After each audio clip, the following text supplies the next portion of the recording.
ज्ञान वो इन्वेस्टमेंट है जिसका डिविडेंड यानी मुनाफा जीवन के अंत तक मिलता रहता है।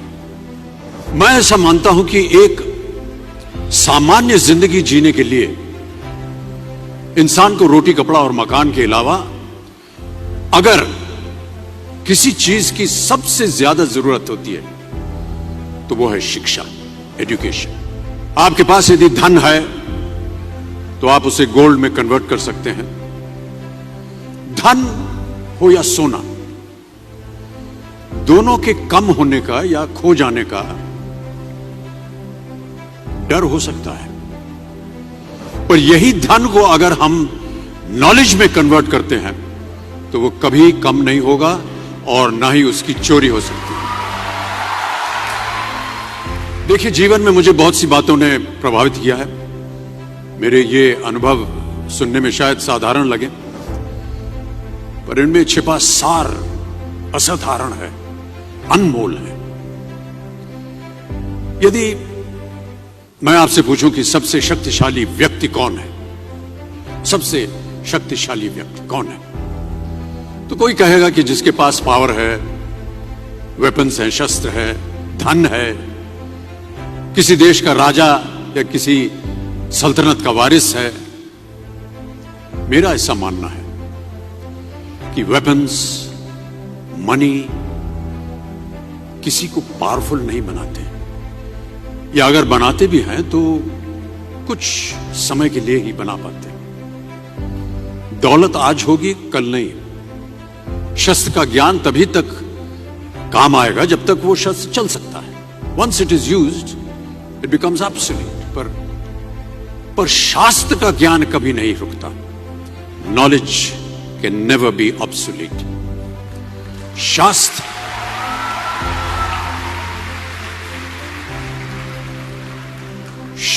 ज्ञान शस्त्र ज्ञान से ज्यादा असरदार, प्रभावशाली और शक्तिशाली होता है।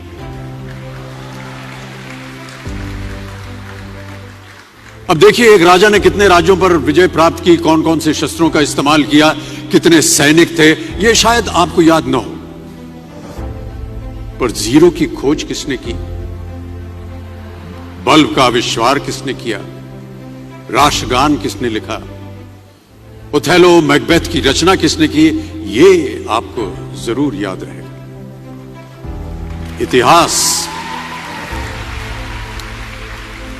इतिहास गवाह है कि एक राजा अपनी शक्ति के बल पर केवल वहीं तक पूजा जाता है जहां तक उसका साम्राज्य फैला होता है।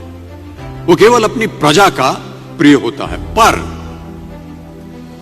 अपने ज्ञान की कीर्ति फैलाने वाले Albert Einstein, William Shakespeare, Rabindranath Tagore सिर्फ अपनी जन्मभूमि में ही नहीं बल्कि पूरे विश्व में पूजे जाते हैं। संपूर्ण मानव जाति के लिए वो प्रेरणा स्रोत बनते हैं।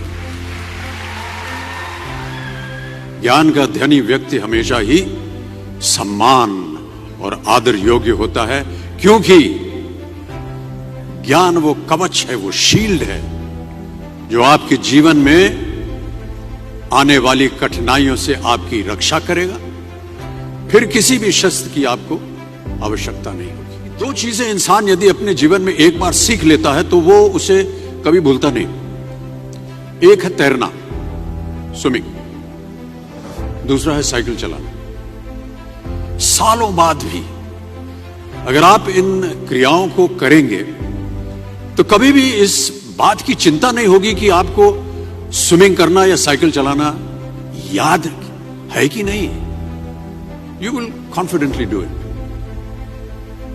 काश कि हम पढ़ाई भी इसी नजरिए के साथ करें, that when you will chase knowledge, numbers will always follow. देखिए, महाभारत में जब गुरु द्रोणाचार्य ने एकलव्य को अपना शिष्य मानने से और अपने गुरुकुल में लाने से इनकार कर दिया था, तो एकलव्य ने क्या किया, अपने गुरु की प्रतिमा, एक मूर्ति बनाई और केवल उस मूर्ति से प्रेरणा लेकर ही धनुर्विद्या सीखने में वही सफलता प्राप्त की जो बाकी योद्धाओं को द्रोणाचार्य के गुरुकुल में रहकर हुई। उस प्रतिमा के रूप में एकलव्य को हमेशा अपने गुरु के पास रहने का एहसास था। और जब गुरु साथ में हो तो सफलता हासिल करने से आपको कोई भी नहीं रोक सकता है।